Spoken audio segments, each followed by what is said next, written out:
Hi, Matt McAleer, Director of Equity Strategies at Cumberland Advisors. May 17th, just after the close. If you look just at the indexes this week, you would think it was a fairly mild, benign week in the equity markets. NASDAQ up, off just over 1%, S&P 0.75% or so down. Really masked a lot of the volatility we saw Monday, steep down day, some nice recovery, and then weakness again today. Let's look at glass half full, glass half empty. Markets are always two-sided. We try to respect both sides of that action in how we allocate capital. What don't we like about the markets right now? Really hate how the international markets trade, both emerging markets and developed. Developed's a little stickier here. Emerging markets trade like death. If you recall last year, that preceded by 3 or 4 or 5 months some weakness we started seeing in September, October. International markets came out of the gates great last year, following up on a solid 17. Real strong through February 18, started to fade.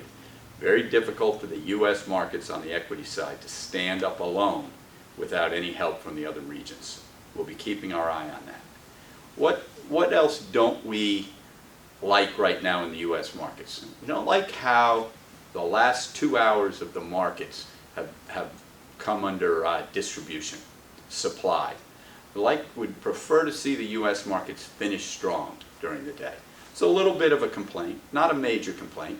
We're just looking at things that we notice that we have to keep in the back of our mind from a negative side. What's positive? Positive is how much demand there was after that 600 down day on Monday. You've had plenty of poor headline news led by the China-US deal falling apart last week. Opened up very weak over the weekend and really thought we'd see some additional weakness into Tuesday, Wednesday. Nice bid, very impressive. So that's a positive. Some other areas that are seeing strength are positives. Anytime tech is sold off, a bid has come in. You had Microsoft at times this week trade at a high. Microsoft right now is the big dog in the tech space.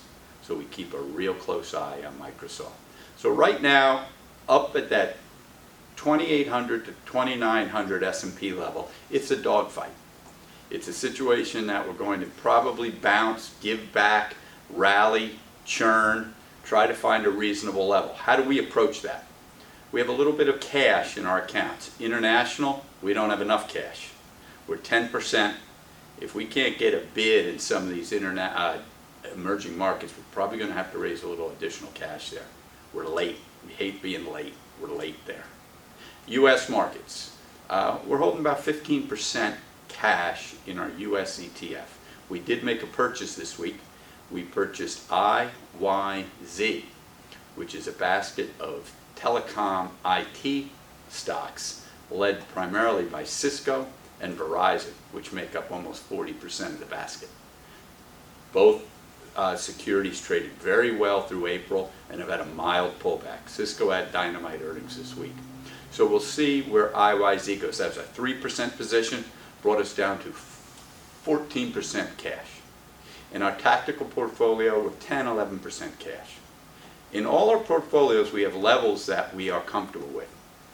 If we were to see a little further pullback, for example, in the tactical portfolio, a little further pullback in Berkshire Hathaway, we look to be a buyer, probably around that 200 level in Berkshire.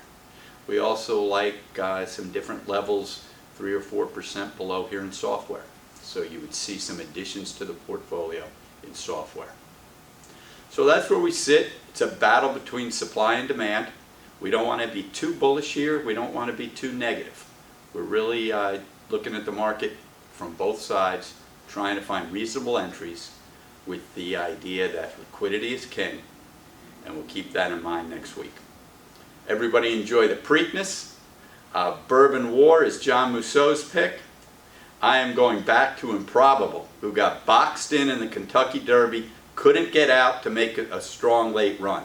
We cut back from 1.25 miles to 1 3/16 in the Preakness. I think that plays into Improbable's hand, and they go to my main man, Mike Smith, as jock for Bob Baffert. Have a great weekend.